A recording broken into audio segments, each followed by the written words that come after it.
بسم اللہ الرحمن الرحیم نحمده ونصلی علی رسوله الکریم اما بعد اعوذ باللہ من الشیطان الرجیم بسم اللہ الرحمن الرحیم شہر رمضان الذی انزل فیہ القرآن ھدی للناس وبینات من الھدی والفرقان صدق اللہ العظیم وقال النبی صلی اللہ علیہ وسلم اتاکم رمضان شہر مبارک فرض اللہ عز وجل علیکم صیامہ تفتح فیہ ابواب الجنہ وغلقت ابواب الجحیم وسلسلت الشیاطین او کما قال علیہ الصلاۃ والسلام۔ آج شعبان المعظم کی 24 تاریخ ہے۔ انشاءاللہ اور 5-6 دن کے بعد ماہ رمضان المبارک شروع ہو جائے گا اور انشاءاللہ اگلا جمعہ رمضان المبارک میں ہی ادا کیا جائے گا۔ رمضان المبارک وہ مہینہ کہ جس کی نسبت اللہ تبارک و تعالیٰ کی طرف ہے۔ آپ صلی اللہ علیہ وسلم نے ایک روایت میں فرمایا شعبان شہری و رمضان شہر اللہ، کہ شعبان میرا مہینہ ہے اور رمضان اللہ کا مہینہ ہے، یعنی اللہ تبارک و تعالیٰ کی طرف سے رحمتیں اور برکتیں بے شمار نازل ہوتی ہیں۔ اللہ تبارک و تعالیٰ کی طرف سے معافی کا اعلان، مغفرت کا اعلان ہوتا ہے، ایک ایسا مہینہ۔ اسی تعلق سے کچھ رمضان المبارک کے بارے میں کچھ بات چیت کرنی ہے۔ اللہ تبارک و تعالیٰ صحیح کہنے، سننے اور ہم سب کو عمل کی توفیق عطا فرمائے۔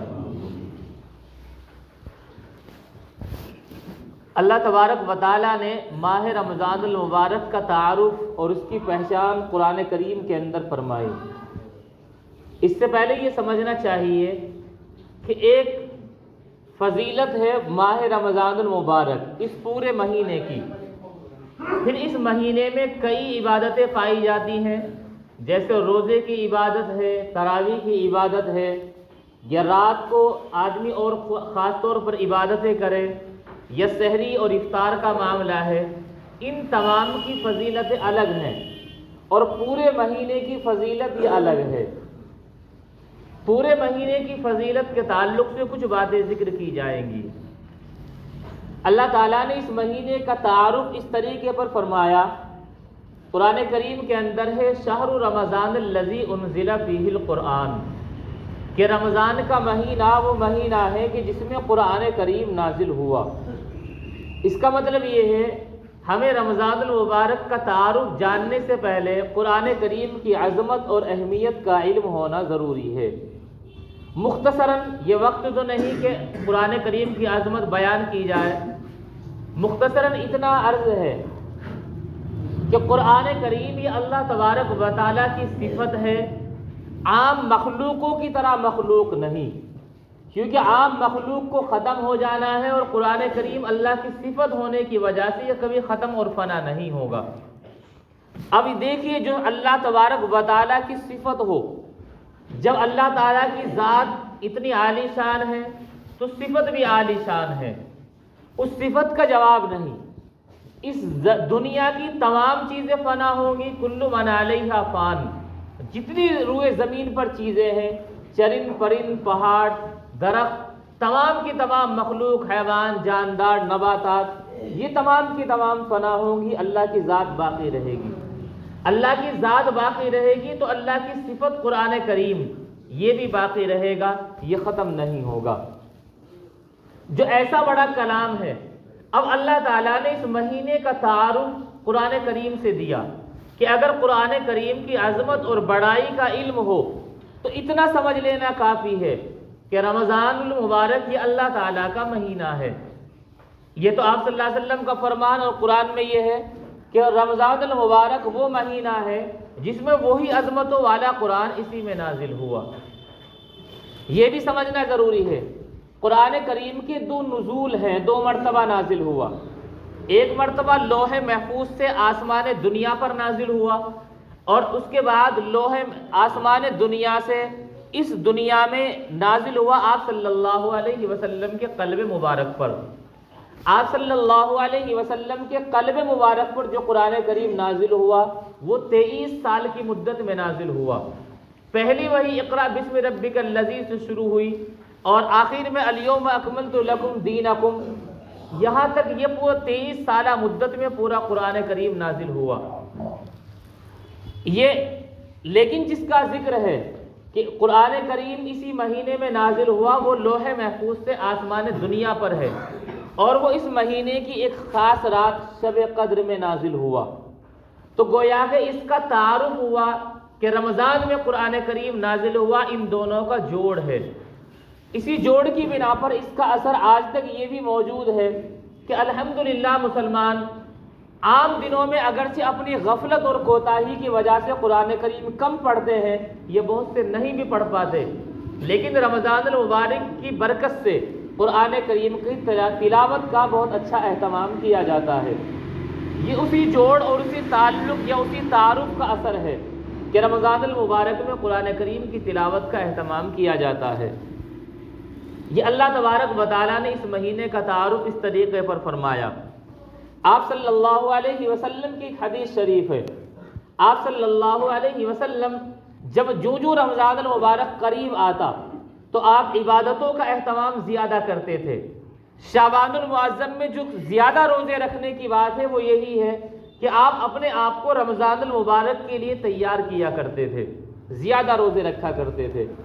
ایک روایت میں ہے آپ صلی اللہ علیہ وسلم نے صحابہ کرام کے پاس صحابہ کرام آپ کے پاس موجود تھے، آپ نے معلوم کیا ماذا یستقبلکم وتستقبلون، کہ تمہارا استقبال، تمہارے پاس کون آنے والا ہے، تم کس کا استقبال کر رہے ہو، جبکہ اس بارے میں ابھی تک کوئی تذکرہ نہیں تھا۔ حضرت عمر فاروق رضی اللہ عنہ آپ نے کھڑے ہو کر ارشاد فرمایا، جواب دیا کہ شاید کوئی وحی نازل ہونے والی ہے، کوئی آسمانی حکم آنے والا ہے۔ آپ صلی اللہ علیہ وسلم نے فرمایا نہیں، گویا کہ آپ نے ایک طریقے پر مخاطب کیا تھا کہ اب تمہیں کسی کا استقبال کرنا چاہیے، کوئی تمہارے پاس آنے والا ہے۔ اب صحابہ کرام میں سے حضرت عمر فاروق نے یہی سمجھا کہ شاید کوئی وحی اور کوئی حکم، آسمانی حکم آنے والا ہے، اس لیے فرمایا الوحی، یعنی ہم وحی کا انتظار کر رہے ہیں، کوئی وحی نازل ہوگی۔ آپ نے فرمایا نہیں۔ پھر آپ صلی اللہ علیہ وسلم نے اسی سوال کو دہرایا تو حضرت عمر فاروق رضی اللہ عنہ نے جواب میں دیا کہ ہو سکتا ہے کسی دشمن سے جنگ کا حکم آنے والا ہو، وہ ہمارا انتظار کر رہے ہوں اور ہمیں ان کا انتظار کرنا، ان کا استقبال کرنا ہے، یعنی جنگ کا حکم آنے والا ہے۔ آپ نے فرمایا نہیں۔ تب آپ صلی اللہ علیہ وسلم نے رمضان کے متعلق فرمایا کہ تمہارے اوپر وہ مہینہ آنے والا ہے کہ جس میں اللہ تبارک و تعالیٰ کی مغفرت اور معافی کا عام اعلان ہوتا ہے۔ بعض روایتوں میں شروع کے عشرے کا ذکر ہے، وہ اس کا عشرہ مغفرت ہے کہ اس میں شروع کے عشرے میں اللہ تبارک و تعالیٰ کی طرف سے خصوصی مغفرت کا نزول ہوتا ہے، خاص مغفرت کا اعلان ہوتا ہے۔ تو اللہ کے نبی صلی اللہ علیہ وسلم نے گویا کہ اس سوال کے انداز میں رمضان المبارک کے استقبال کو بتلایا کہ اس کا استقبال تمہیں کرنا چاہیے، وہ تمہارے پاس آ رہا ہے۔ اس کی بہت ساری روایتوں میں فضیلت آپ صلی اللہ علیہ وسلم نے بیان فرمائی۔ ایک جگہ فرمایا اتاکم رمضان شہر مبارک، تمہارے پاس رمضان المبارک کا مہینہ آ رہا ہے، اور اس کے ساتھ ہی بیان فرمایا شہر مبارک، وہ بابرکت مہینہ ہے جو تمہارے پاس آ رہا ہے۔ فرض اللہ عز وجل علیکم صیامہ، اللہ تعالیٰ نے اس مہینے میں تم پر اس مہینے کے روزے رکھنا فرض کیا ہے، تم پر روزے فرض کیے ہیں۔ اور 3 خاصیت اس کے بیان فرمائی اس روایت کے اندر۔ فرمایا تفتح فیہ ابواب الجنہ، جب یہ مہینہ آتا ہے تو جنت کے دروازے کھول دیے جاتے ہیں۔ تو گویا کہ ایسا مہینہ کہ جس میں جنت کے دروازے کھلے ہوئے ہوں۔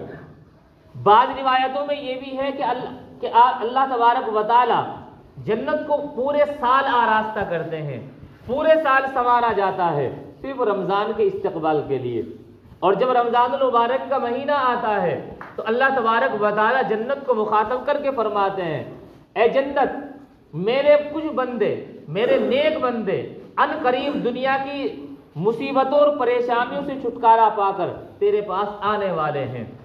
تو گویا کہ روزے داروں کے استقبال میں، رمضان کے استقبال میں جنت کو سنوارا جا رہا ہے، اور روزے داروں کے استقبال میں جنت کو مخاطب بھی کیا جا رہا ہے کہ میرے ایسے بندے تیرے پاس آنے والے ہیں۔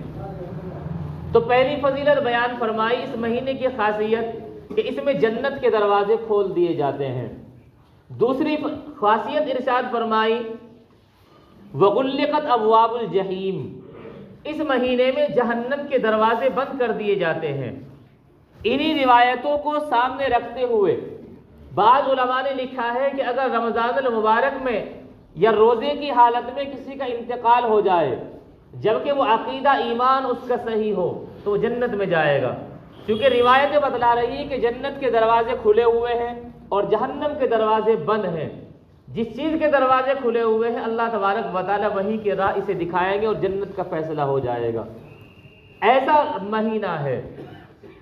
تیسری خاصیت بیان فرمائے وسلسلۃ الشیاطین، اور شیطانوں کو زنجیروں میں جکڑ دیا جاتا ہے، اور ایک روایت میں ہے سرکش شیاطین کو قید کر دیا جاتا ہے۔ وہ مہینہ اور اس کا اثر یہی دکھائی دیتا ہے کہ اس میں عبادتوں کی کثرت ہوتی ہے، مسجدوں کے اندر نمازیوں کی تعداد میں اضافہ ہوتا ہے۔ انسان کی طبیعت اسے اس بات پر ابھارتی ہے کہ وہ اپنا کچھ نہ کچھ وقت خالی کرے، وہ نماز کے لیے، تلاوت کے لیے، اپنے کاروبار میں کسی بھی طریقے پر وہ آگے پیچھے کرتا ہے، لیکن عبادتوں کا اہتمام کرتا ہے۔ یہ اسی اللہ تبارک و تعالیٰ کی رحمت کے نزول کا اثر ہے جو اس مہینے میں نازل ہوتی ہے۔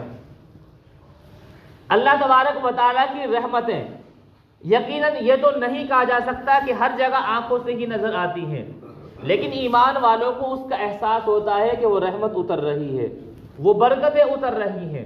وہ رحمتیں اور برکتیں یہی ہیں کہ انسان کی طبیعت انسان کو ابھار رہی ہے کہ وہ نماز کے لیے جائے، کہ وہ روزے کا اہتمام کرے، جبکہ روزہ ایسی چیز کہ اسی کو معلوم ہے یا اللہ کو معلوم ہے رکھا یا نہیں رکھا، لوگوں کے سامنے برابر انسان کھاتا پیتا نہیں پھرتا ہے، لیکن پھر بھی اس کی طبیعت تنہائی میں اسے ابھارتی ہے اس بات پر کہ روزے دار بھلائی ہے، لیکن اس وقت بھی اسے انتباہ ہوتا ہے کہ تو ایسے وقت بھی پانی وغیرہ سے اپنے آپ کو بچا کر رکھ جبکہ کوئی دیکھنے والا نہیں۔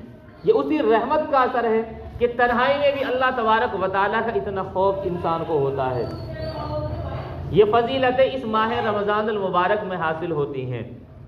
ایک حدیث شریف میں آپ صلی اللہ علیہ وسلم نے فرمایا، فضیلتیں کتنی زیادہ کہ فرمایا الصلوات الخمس والجمعۃ الی الجمعۃ ورمضان الی رمضان مکفرات ما بینہن اذا اجتنب الکبائر، کہ پانچوں نماز، ایک نماز سے دوسری نماز کے درمیان کا وقفہ، اسی طریقے پر ایک جمعے سے لے کر دوسرا جمعہ، اس جمعے کو بھی اہتمام کے ساتھ پڑھا، اگلا جمعہ بھی اہتمام کے ساتھ پڑھا، پورا پڑھا، ایسا نہیں کہ آیا اور 2 رکعت پڑھ کے آخر میں آیا اور حاضری لگا کے چلا گیا۔ اسی طریقے پر ورمضان الی رمضان، اس رمضان المبارک کے مہینے میں بھی روزہ، تراویح، عبادات کا اہتمام کیا، اگلے آنے والے رمضان میں بھی عبادتوں کا پورا اہتمام کیا۔ آپ صلی اللہ علیہ وسلم نے فرمایا مکفرات ما بینہن، یہ عبادتیں، نمازوں کے درمیان کا وقفہ، جمعے سے جمعہ، رمضان سے رمضان، یہ انسان کی ان کے درمیان جو بھی انسان سے گناہ ہوئے ہیں ان سب کو ختم کر دیتی ہیں۔ آگے فرمایا عزت تناول کبائر، جبکہ انسان کبیرہ گناہوں سے اپنے آپ کو بچائے، کیونکہ کبیرہ گناہ کے بارے میں علماء اہل سنت والجماعت کا عقیدہ یہ ہے کہ کبیرہ گناہوں کے لیے توبہ شرط ہے، کہ آدمی اپنے گناہوں پر توبہ کرے، اللہ تعالیٰ سے رو کر معافی مانگے، لیکن صغیرہ گناہ بہت ساری اچھے اعمال، نیک اعمال کے ذریعے صغیرہ گناہ معاف ہو جاتے ہیں، جبکہ ایسا نہیں ہے کہ کبیرہ گناہ کی لسٹ الگ ہے، صغیرہ گناہ کی الگ ہے، بلکہ ایک گناہ دوسرے سے کمپیئر کرتے ہوئے کبیرہ اور بڑا ہو سکتا ہے، اور دوسرا گناہ اس سے کمپیئر کرتے ہوئے چھوٹا ہو سکتا ہے، ورنہ گناہ تو حقیقت میں چھوٹا ہوتا ہی نہیں، چونکہ گناہ کی تعریف ہے اللہ تعالیٰ کی مرضی کے مطابق یا رسول اللہ صلی اللہ علیہ وسلم کی مرضی اور منشا کے مطابق کوئی کام کرنا، اللہ کی مرضی کے مطابق جو کام کیا جائے گا وہ تو بڑا ہی گناہ ہوگا، لیکن ایک گناہ کو دوسرے گناہ سے کمپیئر کرتے ہوئے چھوٹا کہا گیا، لیکن اللہ تعالیٰ کی نافرمانی ہونے کی حیثیت سے تمام گناہ بڑے ہی ہوتے ہیں۔ البتہ جس گناہ کا نقصان کم ہوتا ہے اس کو صغیرہ کہہ دیا گیا، جس گناہ میں کیا اثرات کم ہوتے ہیں، لیکن ایک گناہ کے اندر کئی برائیاں پائی جاتی ہیں، وہ اس کے مقابلے میں زیادہ بڑا گناہ ہوتا ہے۔ اس لیے فرمایا کہ ایک نماز سے دوسری نماز، پانچوں نمازوں کا یہی حکم، ایک جمعے سے دوسرا جمعہ اور ایک رمضان سے دوسرا رمضان، ان عبادتوں کے اہتمام کی بنا پر ان کے درمیانی گناہ معاف ہو جاتے ہیں، جبکہ آدمی کبیرہ گناہوں سے اپنے آپ کو محفوظ رکھے۔ یہ پورے مہینے کی فضیلت ہے۔ پھر اس مہینے کے کچھ خاص وقت ہیں ان کی، وہ روزے وغیرہ سے الگ ہے۔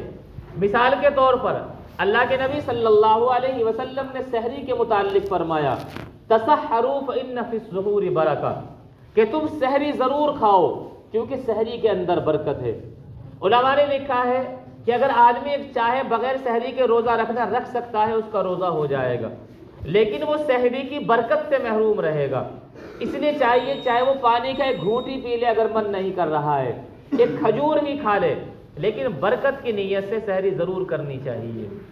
اسی طریقے پر افطار کے وقت ایسی قبولیت کی گھڑی کہ روایتوں میں آتا ہے کہ کئی لوگ ایسے ہیں، کچھ لوگ جن کی دعا اللہ تبارک و تعالی رد نہیں کرتا۔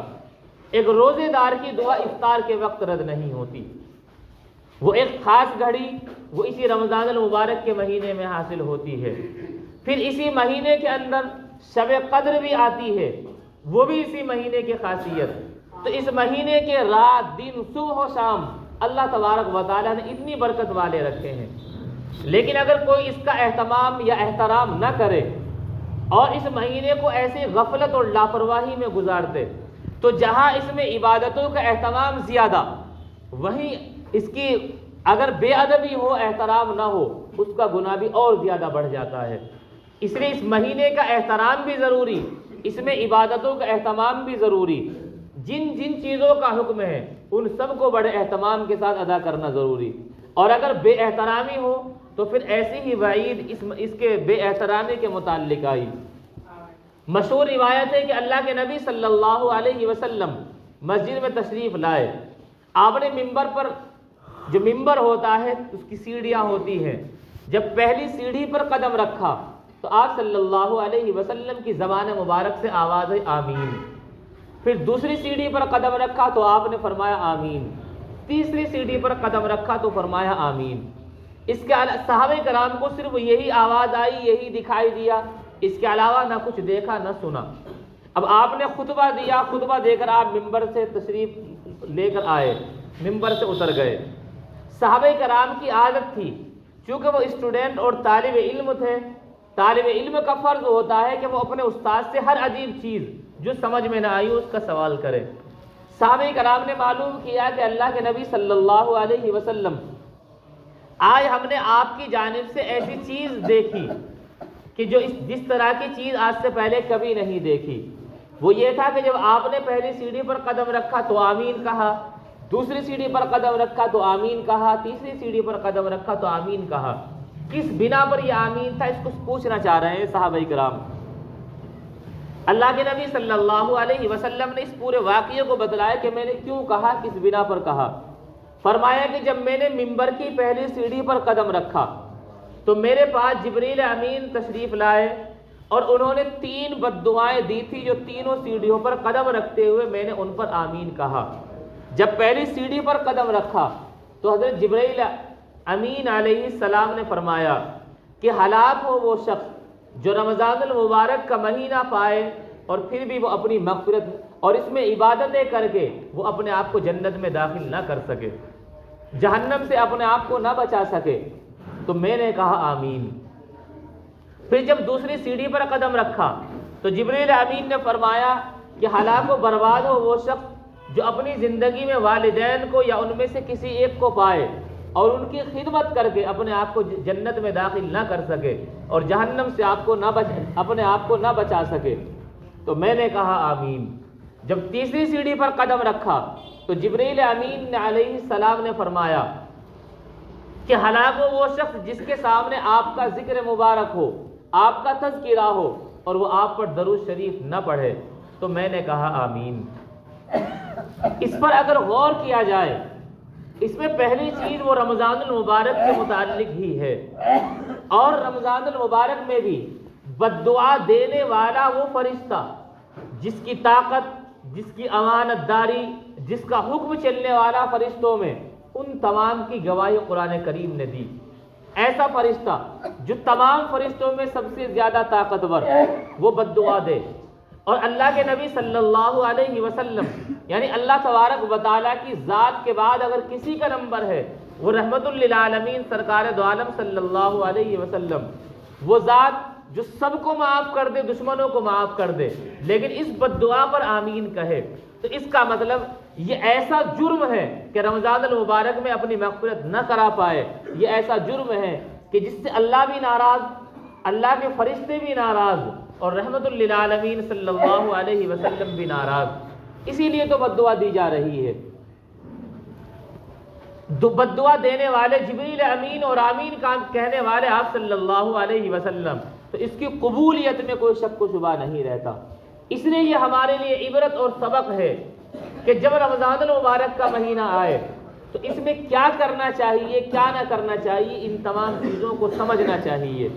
اس کی عبادتوں کا اہتمام اور ایسا کوئی عمل جو اس مہینے کے احترام کے خلاف ہو، اس چیز سے اپنے آپ کو بچانا چاہیے۔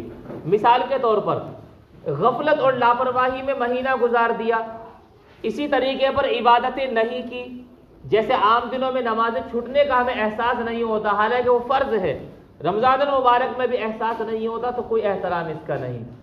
اسی طریقے پر کچھ خصوصی عبادتیں، اللہ تبارک و تعالیٰ سے توبہ اور استغفار، ان چیزوں کا اہتمام کرنا چاہیے۔ کیسی چیزوں سے بچنا چاہیے؟ آج کے زمانے میں ہم وقت گزاری کے لیے دو چار چیزوں کو اپنے لیے اہم سمجھتے ہیں، یا تو مجلسیں لگا کر وقت گزارنا اور ایک دوسرے کی برائیاں کرنا، یہ اس کے احترام کے خلاف ہے، بالکل جائز نہیں۔ یا آج کے دور میں اگر تنہائی ہو تو موبائل میں ہم ریلز وغیرہ ویڈیوز دیکھنے میں ٹائم برباد کرنا، یہ وقت برباد کیا جا رہا ہے، یہ بھی تو قیمتی وقت تھا، اس کا بھی تو اللہ کے یہاں سوال و جواب ہوگا، اس لیے اس وقت کو بھی اس میں برباد نہیں کرنا چاہیے۔ خوب اہتمام کے ساتھ اس مہینے میں عبادت کرنی چاہیے۔ اس کی ایک آخری فضیلت اور یاد رکھنی چاہیے، اللہ کے نبی صلی اللہ علیہ وسلم نے اس کے متعلق فرمایا کہ اس مہینے کا پہلا عشرہ یعنی شروع کے 10 دن وہ مغفرت کے ہیں، اور بیچ کا عشرہ، دوسرا عشرہ یعنی درمیانی 10 دن، وہ پہلا عشرہ رحمت ہے، دوسرا عشرہ مغفرت ہے، اور تیسرا عشرہ جہنم سے خلاصی کا ہے۔ تو اللہ تبارک و تعالیٰ کی رحمت بھی حاصل کرنی چاہیے پوری عبادت کرنے کے ساتھ ساتھ، اللہ سے مغفرت بھی حاصل کرنی چاہیے، دوسرے عشرے میں بھی کبھی اہتمام کرنا چاہیے، اور جب آخری عشرہ شروع ہو جہنم سے خلاصی کے اعلان ہو اس کا بھی احترام کرنا چاہیے۔ تو اس کا چاہے 1 دن ہو، لمحہ ہو، یا 10 دن ہو، سب کا اہتمام کرنا چاہیے۔ اللہ تبارک و تعالی اس مہینے کا احترام کرنے اور خوب عبادت کرنے کی توفیق عطا فرمائے۔ وآخر دعوانا الحمد للہ رب العالمین۔